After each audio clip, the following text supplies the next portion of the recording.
Ya, Shalom bersama saya Erna Kufreur dari Darwin, Australia.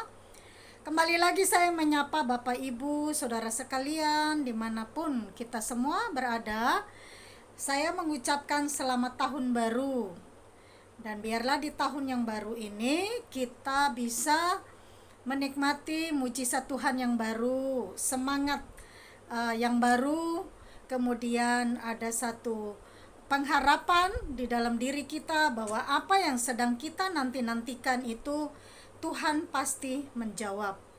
Baik Bapak Ibu Saudara sekalian, untuk menanggapi kasus Penkase di mana terjadi pembunuhan bayi dan ibu Astrid dan anaknya, kita semua kita tahu bahwa kasus ini sedang dalam proses hukum dan sedang berlangsung hingga saat ini, dan belum kita menemukan kepastian hukum yang tepat, benar, dan transparan sesuai dengan apa yang kita harapkan.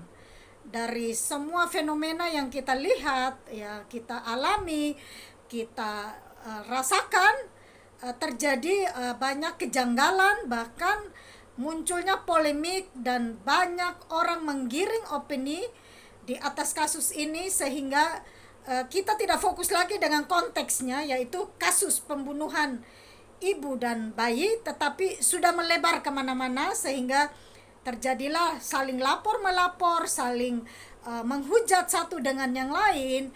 Saya tahu ini semua sangat menyakitkan ya buat kita semua. Dan 2 minggu yang lalu, ketika setelah saya melihat uh, rekonstruksi atau olah TKP itu, jujur kita semua pasti kecewa ya. Saya pribadi sebagai keluarga dari korban pun sangat kecewa, sedih, menangis, dan semua perasaan bercampur aduk. Nah, Bapak Ibu, dari kondisi keadaan saat saya waktu itu, saya tidak bisa tidur sehingga sampai tengah malam, saya pikir jam 1 atau jam 2, saya bangun dan berdoa, saudara ya, dengan tetesan air mata dan mengeluh kepada Tuhan, karena saya tahu ketika saya berteriak kepada Tuhan, pasti Tuhan mendengar doa saya. Dan di dalam doa saya dengan keluhan yang terucapkan, bahkan dengan penuh pengharapan, berharap untuk keadilan itu dinyatakan, karena kita tahu semua kita sudah berjuang untuk memburu keadilan itu, bahkan di mana adik-adik aliansi yang sudah berjuang dari Kupang, bahkan aliansi yang di Jakarta sudah memberikan orasinya di depan aparat penegak hukum, tetapi kita melihat semuanya itu seperti berjalan di tempat ya. Walaupun berjalan tetapi tidak sesuai dengan apa yang kita ingini. Jadi di tengah malam itu saya berdoa, dan tiba-tiba ya Roh Kudus mengingatkan saya tentang firman Tuhan mengenai Sadrak, Mesak, dan Abednego. Ya, di mana tiga pria ini, yaitu saya sering menyebut mereka pria SMA ya. Sadrak, Mesak, dan Abednego. Mereka itu waktu itu Raja Nebukadnezar mendirikan patung dari emas, kemudian dia mengumpulkan para pejabat, bupati, para ahli hukum, semua masyarakat untuk sujud menyembah kepada patung ini, dengan diiringi dengan berbagai macam musik ya, gambus, kecapi, dan lain sebagainya, gendang. Mereka harus memberikan seperti kita lah ya, kalau ada event atau acara pentabisan satu acara, atau contoh mungkin ada sesuatu sejarah terjadi di kota kita atau di bangsa kita, dan itu kita mengiringinya dengan tarian, pujian, dan tari daerah, atau apa saja kita bisa buat untuk memeriahkan acara itu. Nah, si Raja Nebukadnezar itu melakukan hal itu yang sama, sehingga ketika dia sudah menyusun ya, mengorganize acara dengan baik untuk melakukan pesta pentabisan dari patung ini, dan dia menghimbau untuk semua yang partisipasi ikut dalam event atau acara ini harus tunduk dan menyembah kepada patung ini. Nah, di dalam acara itu Terdapatlah 3 pria yang takut Tuhan ini, mereka tidak mau menyembah patung yang didirikan oleh Nebukadnezar ini. Sehingga singkat cerita mereka ditangkap, ya, ditangkap, diadili, dan akhirnya dimasukkan ke dalam perapian yang menyala-nyala. Saudara, mereka dimasukkan ke dalam perapian yang menyala-nyala, dan di situ Raja Nebukadnezar melihat bagaimana Tuhan menolong Sadrak, Mesak, dan Abednego. Sudah dimasukkan di dalam api pun mereka berkomitmen, saudara. Dari Daniel pasal 3 ayat 17, saya akan bacakan Daniel pasal 3 ayat 17. Demikian bunyi firman Tuhan. Jika Allah yang kami puja sanggup melepaskan kami, maka Ia melepaskan kami dari perapian yang menyala-nyala itu dan dari dalam tanganmu, ya Raja. Tetapi seandainya tidak, hendaklah Tuanku mengetahui, ya Raja, bahwa kami tidak akan memuja dewa Tuanku dan tidak akan menyembah patung emas yang Tuanku dirikan. Ya, jadi mereka katakan kepada raja bahwa kami tahu Tuhan kami sanggup menolong kami dari perapian ini. Tetapi seandainya Tuhan gak menolong kami pun, ya, kami tidak akan menyembah patung itu. Nah, dari statement ini timbul lagi amarah dari Raja Nebukadnezar, sehingga dia ayat 19 dituliskan, maka meluaplah kegeraman Nebukadnezar, air mukanya berubah terhadap Sadrak, Mesak, dan Abednego. Lalu diperintahkannya supaya perapian itu dibuat 7 kali lebih panas dari yang biasa. Saudara tahu ya, kalau kita sering masak kena api sedikit saja, pasti kita tidak suka itu. Ya, kita akan menghindar api atau korek api, ya. Saudara, kita tidak akan senang dengan api itu, karena api itu membuat satu musibah, kebakaran, kemudian membuat bisa nyawa menjadi korban, ya, kalau terjadi kebakaran yang besar. Nah, ini bukan kebakaran rumah atau kebakaran di kompor, tetapi ini mereka dimasukkan ke dalam api. Nah, setelah sudah dimasukkan di dalam api lagi, mereka komitmen bahwa mereka tidak akan menyembah patung itu yang Nebukadnezar dirikan dan membuat acara pentabisan. Mereka tidak akan mau menyembah patung itu. Nah, saudara, dengan ancaman-ancaman ini, kita berpikir kalau orang sudah diancam, pasti sudah diancam bahwa apinya 7 kali lipat. Tetapi mereka tidak goyah dari ancaman daripada si Nebukadnezar ini. Nah, saudara, kemudian mereka diikat, ya, dengan jubah mereka, celana dan topi dan pakaian-pakaian mereka, kemudian mereka dicampakkan ke dalam api yang menyala-nyala itu, ya. Saudara tahu apa yang terjadi? Mujizat Tuhan dinyatakan sehingga orang-orang ini atau Sadrak, Mesak, dan Abednego, pria SMA ini yang selalu saya sebut mereka ini, mereka tidak terbakar sama sekali, ya. Mereka tidak terbakar sama sekali, dan waktu dimasukkan itu mereka terikat, ya. Tetapi ketika Raja Nebukadnezar kontrol kembali mereka, ayat 24, kemudian terkejutlah Raja Nebukadnezar, lalu bangun dengan segera dan berkata kepada para menterinya, ya, bawahannya dia, bukankah 3 orang yang telah kita campakkan dengan terikat ke dalam api itu? Jawab mereka kepada raja, benar ya Raja. Katanya, tetapi ada 4 orang kulihat berjalan dengan bebas di tengah-tengah api itu dan mereka tidak terluka, dan yang keempat itu rupanya seperti anak dewa. Saudara, dilepaskan ke dalam api dalam keadaan terikat. Tetapi ketika Nebukadnezar datang melihat sudah ada 4 orang di dalam, dan Alkitab menuliskan, mencatat, mereka berjalan dengan bebas di dalam api, ya, berjalan bebas di dalam api. Nah, saudara, Nebukadnezar terus lagi datang, dia penasaran dan dia mau panggil, betul nggak mereka masih ada suara. Ayat 26, Lalu Nebukadnezar mendekati pintu perapian yang menyala-nyala. Berkatalah ia, Sadrak, Mesak, dan Abednego, hamba Allah yang maha tinggi, keluarlah dan datanglah. Marilah, keluarlah Sadrak, Mesak, dan Abednego. Nah, saudara, dia panggil untuk mereka keluar. Kenapa? Karena dia melihat mereka itu terikat, tapi sekarang mereka sedang berjalan bebas. Ya, sehingga Nebukadnezar mengatakan bahwa mereka ini hamba-hamba Allah. Mereka ini betul-betul disertai oleh Tuhan, ya. Dan dia katakan kepada para raja, penguasa, wakil raja, ayat 27, Nebukadnezar katakan kepada para wakil raja, bupati, ya, penguasa, menteri, mereka semua berkumpul dan melihat bahwa tubuh orang ini, mari kamu lihat ya, tubuh orang ini tidak mempan oleh api, bahkan rambut di kepala pun tidak terbakar sama sekali. Bau kebakaran pun gak ada sama sekali. Saudara yang dikasih oleh Tuhan, ayat 28, berkatalah Nebukadnezar, terpujilah Allahnya Sadrak, Mesak, dan Abednego. Ia telah mengutus malaikatnya dan melepaskan hamba-hambanya yang telah menaruh percaya kepadanya dan melanggar titah raja, dan yang menyerahkan tubuh mereka karena mereka tidak memuja dan menyembah Allah, huruf kecil, manapun kecuali Allah mereka, ya.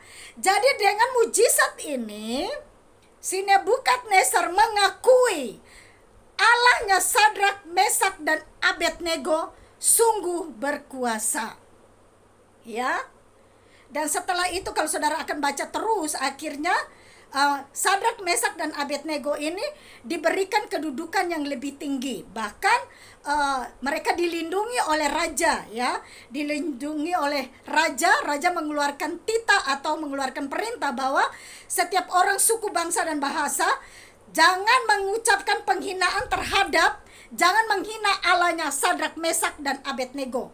Kalau berani ada yang menghinanya, maka saya akan robohkan rumahnya menjadi timbunan puing, karena tidak Allah lain yang dapat melepaskan Sadrak, Mesak, dan Abednego. Saudara, saya diberikan hikmat oleh Roh Kudus bahwa kasus ini seakan-akan kita berada di dalam api pemurnian iman kita, ya. Kita tahu berapa banyak yang berdoa bagi kasus ini. Bukan saja saudara-saudara kita terkasih di Kupang, para netizen terlove, ya, aliansi yang berjuang, para garda depan, pengacara, kemudian forum pencari fakta. Saudara, doa-doa kita semua, entah itu doa dari agama Kristen atau agama lain pun, saudara, semua pasti berdoa dengan cara kita masing-masing untuk menuntut keadilan dinyatakan. Semakin kita berdoa, bukan tambah membaik, bukan memberikan jawaban, ya, kepastian hukum kepada kita yang sedang menantikan jawaban itu, namun kita melihat fenomena yang terjadi, ya. Kita melihat dari konstruksi atau olah TKP itu sudah terdapat kejanggalan, ya. Akhirnya membuat orasi di depan Polda. Sebelum itu ada demo, dan kemudian dari pasal 338 mendadak sore itu berubah menjadi 340, ya, betul juga sih, ya. Tetapi tidak ada statement yang menguatkan bahwa apa di dalam olah TKP itu atau rekonstruksi itu menyatakan bahwa pelaku ini hanya seorang diri. Dan menurut logika kita yang sehat, seorang jenazah kalau sudah jadi mayat itu beratnya itu menambah kilogramnya, sehingga kita melihat di mana-mana orang angkat jenazah itu bukan satu orang, bahkan ada sampai 6 orang mengangkat jenazah itu. Tapi ini bisa angkat sendiri, ini luar biasa. Dan ini seperti ini api pemurnian bagi kita, ya. Kita melihat seakan-akan kita berada di dalam api pemurnian itu. Dan saya mau katakan kepada Bapak, Ibu, saudara sekalian, ya, kita melihat fenomena polemik, ya, semua hal-hal kejadian yang terjadi ini bertolak belakang dengan kenyataan yang ada, ya. Bertolak belakang dengan kenyataan yang ada dan tidak ada transparansi, ya. Saksi-saksinya siapa? Mobil plat pun ditutup, atau takut kalau nanti mobilnya itu dilempari atau apakah? Semua ini seperti bayang-bayang ya, walaupun sudah dipertunjukkan, tetapi seperti pantomim ya. Saya mau katakan pantomim karena itu seperti body language, kalau orang barat bilang, hanya ya gerakannya saja, tetapi di situ tidak ada satu kepastian yang membuat kita menjadi puas dengan semua pergerakan atau semua rekonstruksi dan semua yang ditampilkan, yang disajikan kepada publik. Nah, saudara, saya diingatkan firman Tuhan malam itu dan saya menjadi kuat bahwa kita semua sedang berada di dalam api pemurnian itu ya. Mungkin kita nggak separah seperti Sadrak, Mesak, dan Abednego, 7 kali lipat lebih panas ya. 7 kali lipat lebih panas. Tadi kita sudah dengar firman ya, apinya itu dipanaskan ya, lebih panas lagi. Tapi tahukah saudara, Tuhan mengutus malaikatnya berjalan bersama kita ya saudara, dan di situ kita melihat bahwa tangan Tuhan tidak pernah kurang panjang untuk menolong saya dan saudara ya. Tangan Tuhan tidak pernah kurang panjang untuk membuktikan mujizatnya bagi saya dan saudara. Hanya tinggal kita perlu sabar saat ini ya. Kita mau buat satu komitmen kepada Tuhan seperti Sadrak, Mesak, dan Abednego ya saudara. Kita mau katakan kepada kepada Tuhan bahwa kita tahu Tuhan sanggup menolong kasus ini, tetapi seandainya Tuhan tidak menolong pun, kita akan tetap setia dengan Tuhan. Bisakah kita buat komitmen itu? Kita tahu Tuhan sanggup menolong kita.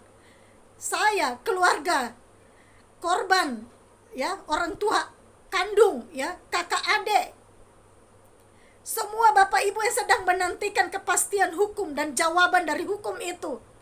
Kita tahu Tuhan sanggup menolong kita, tetapi seandainya Tuhan tidak menolong pun, saudara, kita akan tetap setia dengan iman kita. Dan ketika komitmen itu keluar dari mulut kita, saudara, mujizat terjadi. Seperti Sadrak, Mesak, dan Abednego ini, mereka membuat satu komitmen, satu statement yang bukan saja hanya keluar dari mulut mereka, tetapi ini satu komitmen yang disertai dengan tanggung jawab moral, di mana pertaruhan nyawa mereka harus masuk ke dalam api yang dipanaskannya berkali lipat lagi, saudara. Dan mereka buat komitmen dengan Tuhan bahwa mereka tahu seandainya Tuhan tidak sanggup menolong pun, mereka tidak akan menyembah patung itu. Nah, dan akhirnya apa yang terjadi?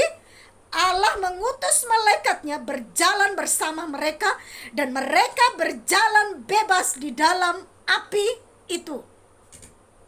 Saya mau katakan, Tuhan memampukan kita untuk berjalan bebas di tengah masalah ini. Ya, kita mungkin semua terganggu, kurang tidur. Saya pun kurang istirahat, saudara. Ya, kita semua terganggu, mental kita, psikis kita. Saya mendengar kemarin ada seorang pemimpin ya dari aliansi Kakak Kristo. Dia sudah cukup, dia bilang saya galau. Ya, saudara, siapapun dia akan kecewa karena tidak mendapatkan hasil yang kita harapkan. Tapi saya mau katakan lewat sharing saya hari ini, bahwa Tuhan bersama dengan kita di dalam lembah kekelaman, bahkan di dalam api kemurnian ini. Ketika kasus ini sedang berjalan proses hukumnya, timbul banyak polemik, saudara. Ada banyak kata-kata hujatan, sehingga kita tidak fokus lagi dengan konteks kasus ini, tetapi mulai saling melapor satu dengan yang lain. Dan saya membaca banyak statement, banyak tulisan yang menuliskan bahwa Astrid pelakor rumah tangga orang, ya saudara. Mereka katakan anak haram. Saudara, kalau kita mau jujur dengan diri kita sendiri, kita semua ini dari garis keturunan berdosa, ya. Kita semua ini berasal dari garis keturunan manusia berdosa. Adam dan Hawa sudah jatuh dalam dosa, dan kita semua manusia yang ada sampai saat ini yang masih hidup, kita tidak bisa saya manusia sempurna, suci, kudus. Kalau kita suci, kita sudah terangkat hidup-hidup ke sorga.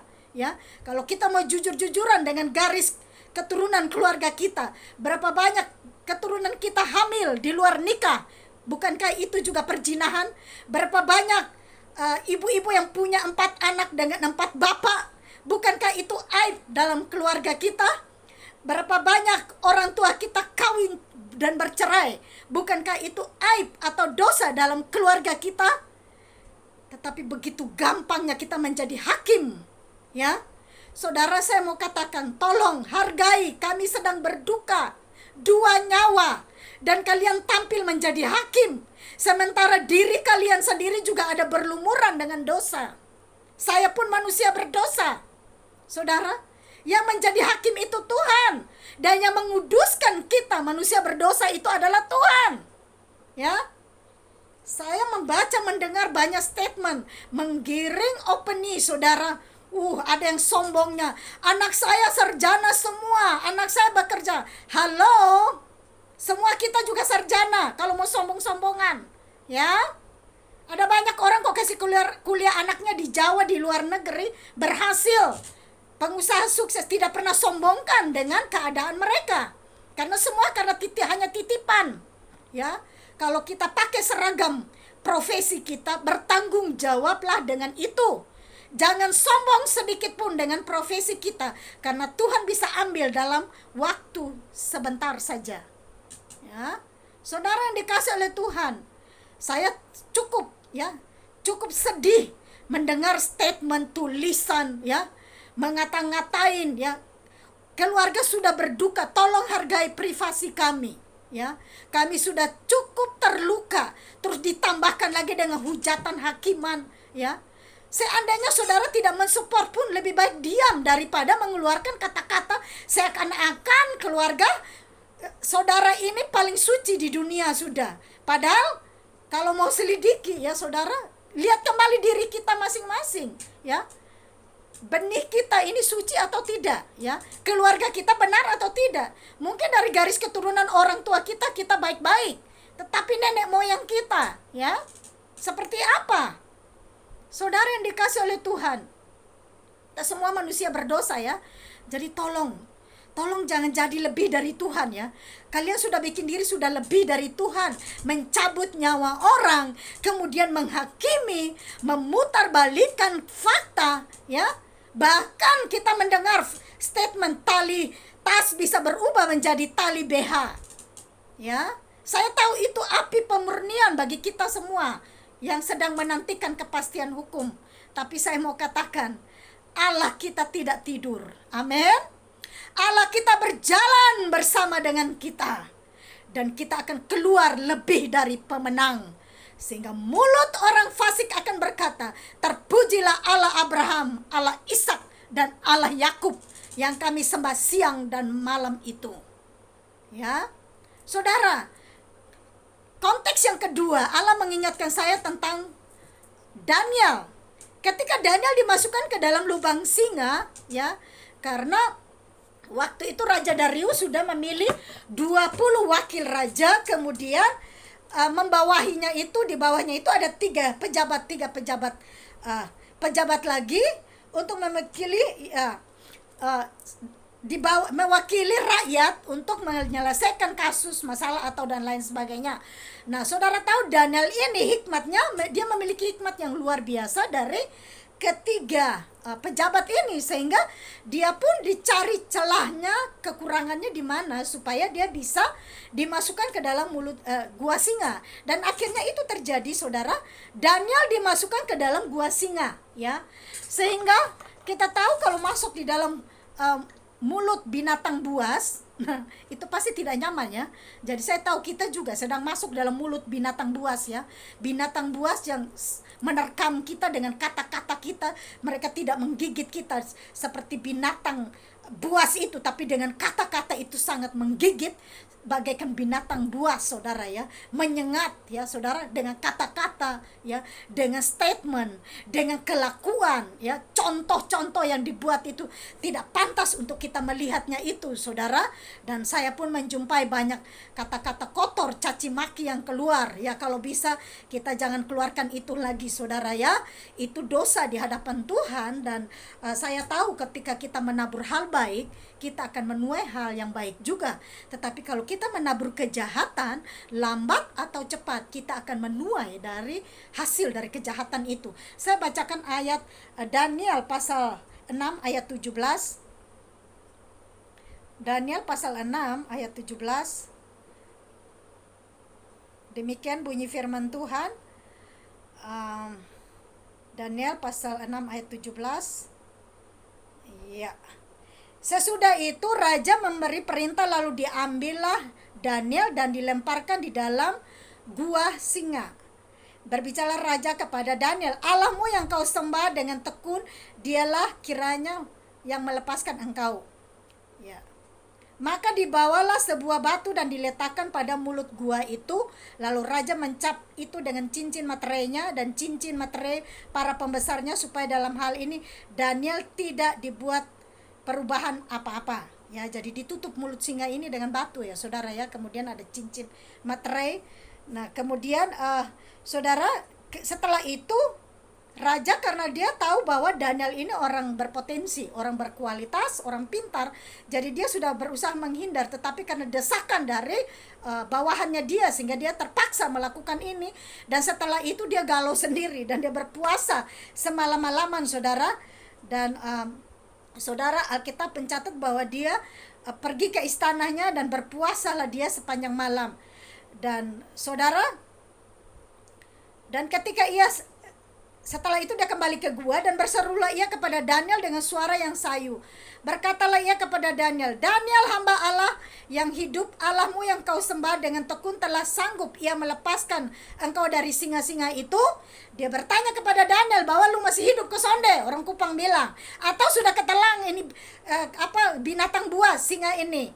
Nah kemudian Daniel menjawab, ayat 22, lalu kata Daniel kepada raja, ya raja, kekalah hidupmu. Ya, bahkan dia mengatakan kepada raja bahwa hidupmu kekal, panjang umur, raja, ya.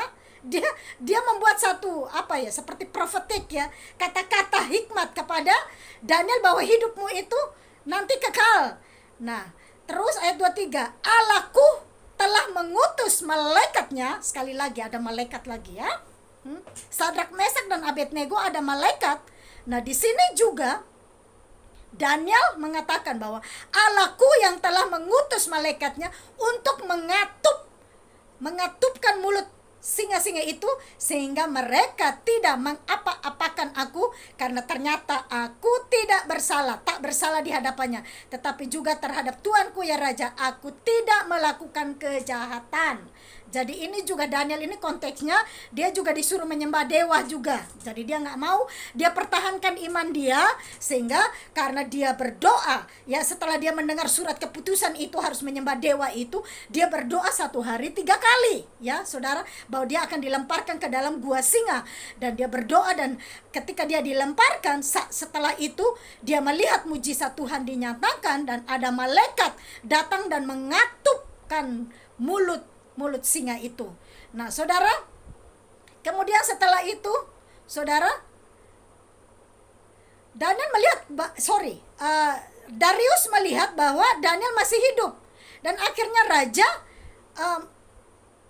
membawa ya saudara, di sini dalam ayat 24, lalu sangat bersukacitalah raja, dan ia memberi perintah ya, supaya Daniel, dia membawa perintah kepada bawahannya untuk Daniel ditarik dari dalam gua itu. Dan maka ditariklah Daniel dari dalam gua itu, dan tidak terdapat luka apa-apa padanya, karena ia percaya kepada Allahnya. Jadi Daniel luput dari cengkraman gigitan binatang buas itu, yaitu di dalam gua singa ini. Nah saudara, kemudian 25, raja memberi perintah, lalu diambillah orang-orang yang telah menuduh Daniel, orang-orang yang telah memfitnah ya Daniel, dan mereka dilemparkan ke dalam gua itu. Jadi orang-orang yang memfitnah Daniel, raja memberikan perintah supaya mereka gantian dilemparkan ke dalam gua itu, karena mereka yang berusaha melemparkan Daniel kan, karena tidak menyembah dewa itu. Nah sekarang gantian mereka yang memfitnah Daniel ini, mereka yang dilemparkan ke dalam gua itu. Nah saudara, saya mau katakan kepada kita semua bahwa Tuhan itu adil, ya. Jangan sampai kita yang membuat polemik, ya, membuat kasus ini menjadi tidak ada. Kapan ini kita melihat benang kusut merah ini ujungnya di mana? Ya, jangan sampai Allah itu maha kuasa dan dia membalikkan segala sesuatu seperti dia membalik telapak tangan, ya. Seperti dia membalik telapak tangan, saudara, dan akhirnya pejabat-pejabat ini yang dimasukkan ke dalam gua singa. Saya teringat kesaksiannya Ahok, ya. Dia tidak membalas setiap kekejaman itu dari para musuhnya, dan betul dia berikan statement bahwa Allah saya akan membalas semua musuh-musuh ini, dan betul itu terjadi, saudara, ya. Jadi saya mau katakan kepada Bapak Ibu penjuang pemburu keadilan, saudara, jangan putus asa, karena ada malaikat yang Allah mengutus menyertai kita semua, dan Tuhan akan membuktikan mujizat itu kepada kita, seperti Sadrak, Mesak, dan Abednego, kemudian juga kepada Daniel yang terluput, ya, dari gua singa itu, dan kemudian pria SMA itu juga terluput dari perapian yang menyala-nyala itu. Nah saudara, dua cerita ini endingnya atau akhirnya, saudara, ini raja katakan kepada masyarakat atau pemerintah bawahannya dia. Ayat 27 dituliskan, bersama ini kuberikan perintah bahwa di seluruh kerajaan yang kukuasai orang harus takut dan gentar kepada Allahnya Daniel. Ya, seperti tadi juga Sadrak, Mesak, dan Abednego, ya. Sebab dialah Allah yang hidup, yang kekal untuk selama-lamanya, pemerintahannya tidak akan binasa dan kekuasaannya tidak akan berakhir. Ya. Ayat 28, dia melepaskan dan menolong dan mengadakan tanda dan mujizat di langit dan di bumi. Dia yang telah melepaskan Daniel dari cengkraman singa. Ayat 29, ya. Ini ending dari cerita Daniel ini. Dan Daniel ini mempunyai kedudukan tinggi pada zaman pemerintahan Darius dan pada zaman pemerintahan Kores orang Persia itu, ya. Jadi kalau mau naik pangkat itu harus melewati api pemurnian, ya. Jadi kakak-kakak semua yang sedang berjuang, jangan putus asa. Kita semua sedang berjuang. Saya tahu kita semua akan naik pangkat, ya. Naik pangkat iman kita, ya, mujizat itu naik pangkat di dalam kredibilitas kita, integritas kita, karena kita berteriak hanya satu kata, keadilan. Dan keadilan itu hanya ada pada Tuhan kita, Allah Maha Kuasa, pencipta langit dan bumi. Yesus Kristus Tuhan namanya. Dia akan mengalahkan musuh-musuh kita. Siapa musuh kita? Itulah setan pembinasa itu. Saudara, saya mau berdoa sebelum saya menutup khotbah saya, dan kita akan berdoa bagi semua aparat penegak hukum. Kita akan berdoa juga buat pelaku dan dayang-dayang kronik-kroniknya dimanapun mereka berada. Lebih baik kalian menyerahkan diri, jujur. Kami mengampuni kalian semua. Kami akan doa memberkati kalian semua, daripada kalian bersembunyi dan mendengarkan banyak kata kutuk, sumpah serapah. Kasihan hidupmu, ya, penuh dengan kutukan, ya, dari mulut-mulut orang percaya, dari mulut-mulut orang beriman. Walaupun firman Tuhan katakan berkatilah mereka, karena saat kita memberkati mereka, kita sedang menaruh bara api di atas kepala mereka. Luar biasa.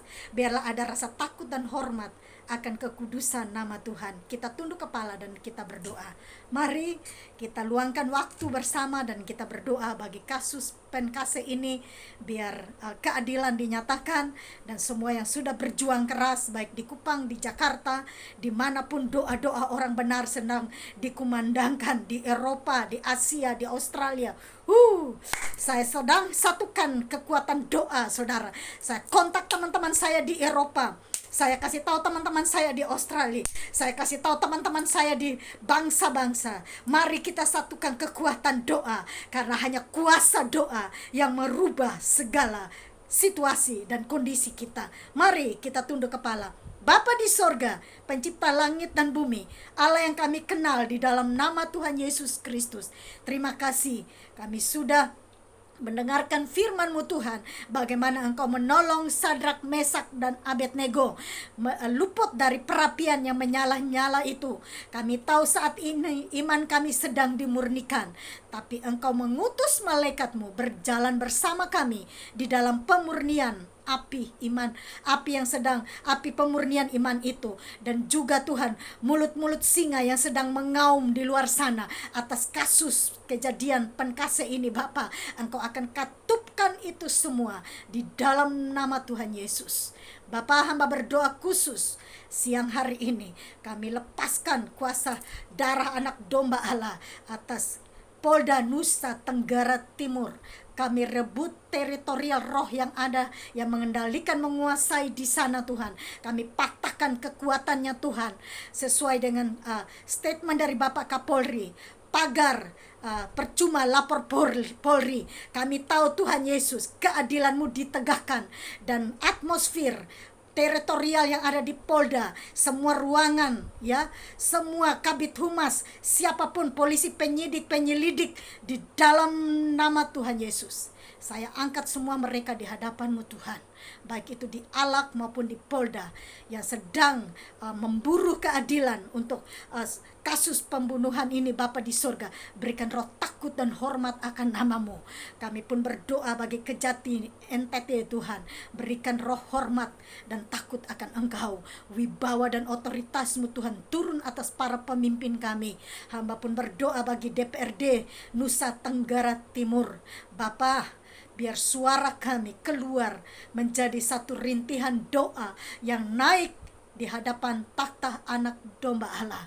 Bapa di sorga, kami pun berdoa buat semua instansi atau institusi yang terkait yang menyelesaikan kasus ini. Kami berdoa juga buat tim layar Tuhan, baik di Kupang maupun di Jakarta. Tuhan tolong Pak Nasution, Tuhan tolong Pak Heri, Pak Sam Haning dalam nama Yesus. Semua tim aliansi, Pak Kristo, Pak Krisyanto, di dalam nama Tuhan Yesus, dan semua.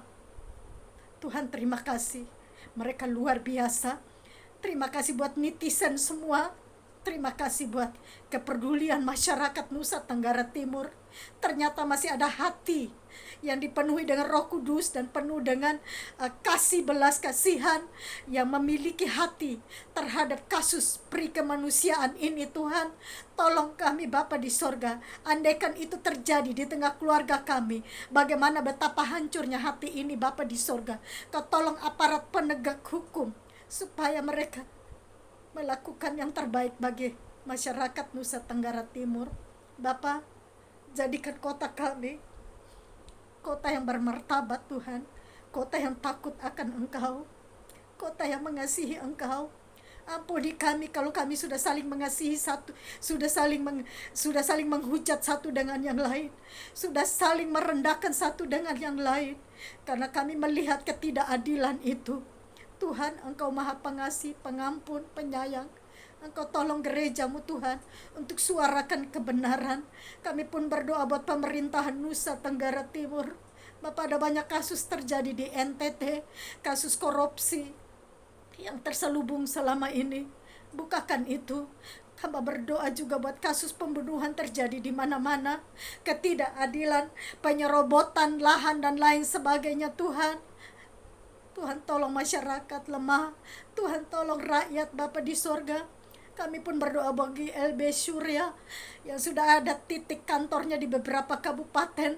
Tuhan tolong bisa menolong, karena kami tahu Bapa di sorga, seringkali hukum tajam ke bawah dan tumpul ke atas. Tuhan Yesus, kami berdoa, tegakkan keadilan-Mu di bumi pertiwi.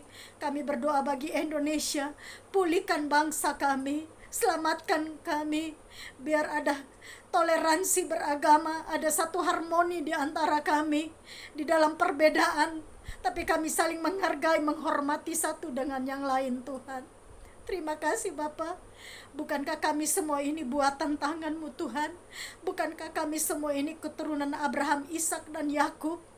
Kenapa kami harus bermusuhan satu dengan yang lain?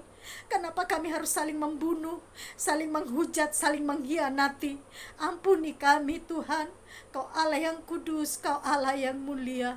Terpujilah nama-Mu Khalik langit dan bumi. Kami mengucap syukur dan berdoa, dan kami percaya Tuhan, kasus Pankase ini akan berjalan di depan kami, dan kami akan melihat tangan Tuhan yang kuat dan perkasa itu menolong kami umat pilihan-Mu Bapa.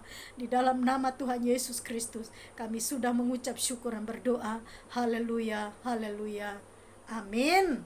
Shalom, salam soda molek dalam bahasa rote. Tuhan berkati kita semua, Bapak Ibu Saudara, dimanapun kita berada, baik di Indonesia, di Kupang, di luar negeri.